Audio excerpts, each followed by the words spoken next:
Hey there friend, James here from Awaken Therapy.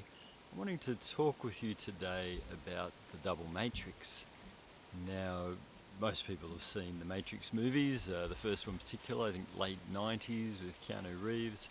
And basically what that story tells is about waking up from this dream state, the Matrix being just a holographic, fabricated life that everyone thinks they're living, believes they're living, but in reality they're just being used as battery packs for the machines and are in a state of sleep.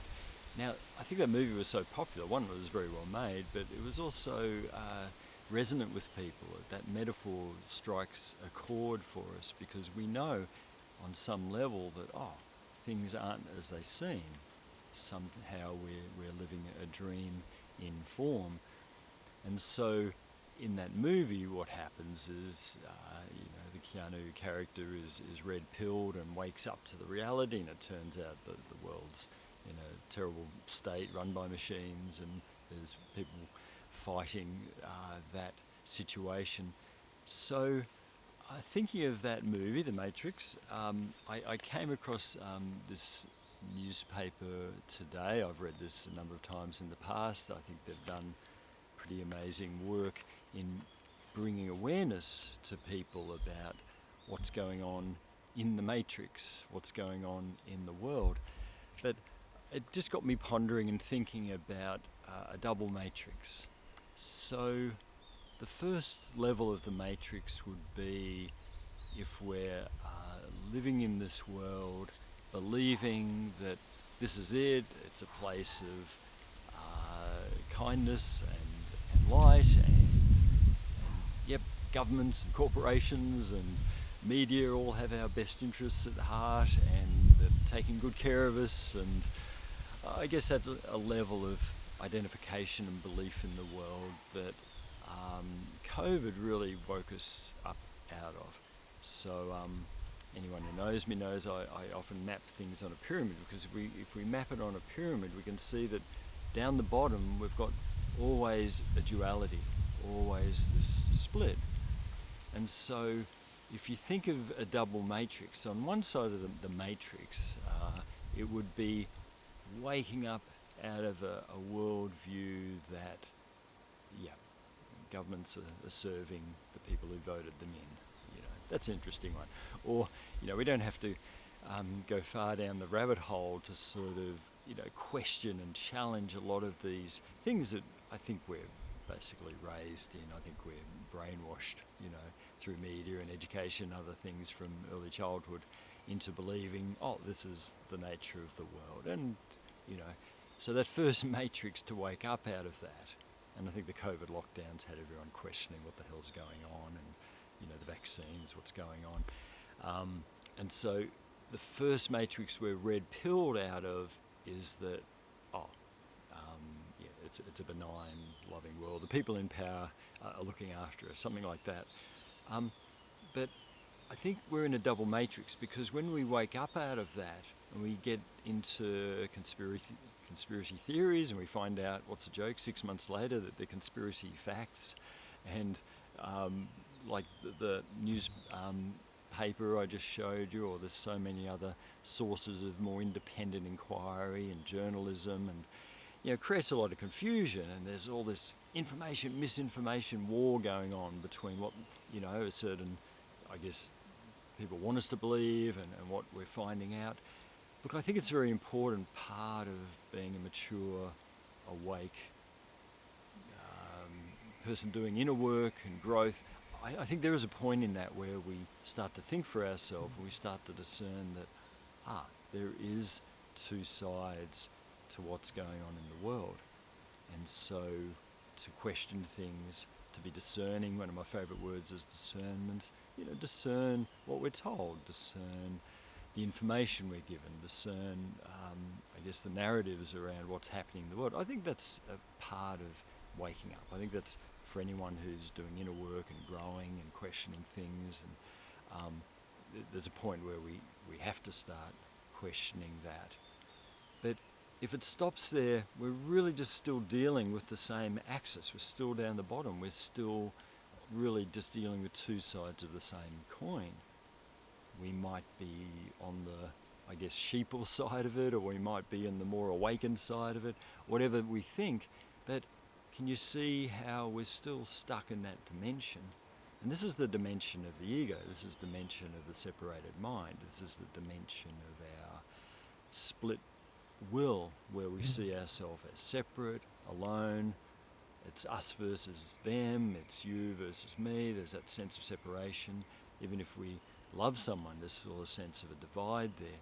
This is why ego and duality and form and our existence in time and space, which is all about movement between night and day and light and dark, constant, happy, sad, healthy, unhealthy, all these dimensions of duality. We're all still stuck on this. So the double matrix is, it's not enough to wake up out of, I guess, the rubbish we're fed by legacy media, but it's not enough to be just more informed or go down those rabbit holes. They're pretty endless, we get into some pretty dark stuff exploring that. And yep, I think it's good to question things and it's good to know, but can you see how it's still stuck on that dimension, which means we're still in hell, we're still unhappy. Have you noticed, because you're probably someone who's very awake, not woke, very awake, someone who's very aware of what's going on if you're watching this, but have you noticed how if we just stop there, we're still unhappy, it's still unsatisfying, still, knowing the truth, it's still fear-based. It might motivate us to be, fighting for truth or fighting for justice or something, and we're still very upset in it. Well, they're all signs that we're still based in our fear-based mind. Yeah, it's like being on the right side of history. What's the truth? Well, yes, within that dimension, there's different levels of information, but if we look at the whole as a package, and I think that's our job, is to expand our mind and our awareness to see the whole of what's going on in the world, no blind spots, if you like. That's a reflection of therapy. As we go inward, it's like we're not in denial, we're not being naive or locked around knowing the darkness in us, our fear and our guilt and our rage, all those parts of us stuck in the fear-based split aspects. Yeah, we're not going to be healthy, we're not going to heal our mind if we're still contracted and in denial about these darker, evil realities of what goes on in the human heart. We need to know what's in us. We need to know what's in us on the vertical axis internally. We need to know what's going on in the world. I think that's just the external correlate of the inner work. We get to see, the truth of what's playing out, the more external, superficial, and the shadow aspect. Of course, that's playing out in the world around us, because the external is just a projected expression of what's inside us as a collective. The world out there reflects what's within us. We're not individually responsible for the whole thing, but collectively we are. So, yeah, this seeing both aspects, both sides of that aspect of the pyramid, whether it's externally in the world or internally within us, that takes us then to the double matrix, the second matrix. So we've woken up to our shadow, we've woken up to the shadow in the world, but it's not enough to stop there, and we can feel that that's not enough. We're not happy there. So we have to get red-pilled again. We have to take another red pill. We have to escape the limitations of that fear-based consciousness. Look, one of my therapists many years ago said, you can't heal out one side of a coin. And I always thought that was helpful, because in terms of therapy, you always have to see both sides of what's going on inside us. Yeah, we can't just heal from one side. This is why, just being ignorant about the world or ignorant about ourselves, won't get us where we want to go. But we can't stop at knowing the shadow. That's too dark a place. In fact, there's a lot of people that get so anxious and so depressed and so miserable about this unwinnable fight, because, well, one problem is trying to fight it out there. We can't fix it out there. We can't resolve it out there. What's out there is a reflection of what's in here. and we can resolve what's in us when we go to that pyramid that's inside. Absolutely, we can resolve. So much of therapy is about bringing loving attention to the shadow aspects, so we're healing out both sides of the coin. I often describe like a pendulum, or we're working our way up the pyramid by healing both sides of what's going on inside us. But this is where the double matrix comes in. This is where the second red pill level comes in, because we need to know who we are beyond that duality. Who are we at the top of the pyramid? Or if you're looking at it as a diamond shape, who are we also at the very bottom of that diamond shape? Who are we when we expand our awareness beyond duality altogether, beyond ego, beyond split mind, beyond fear?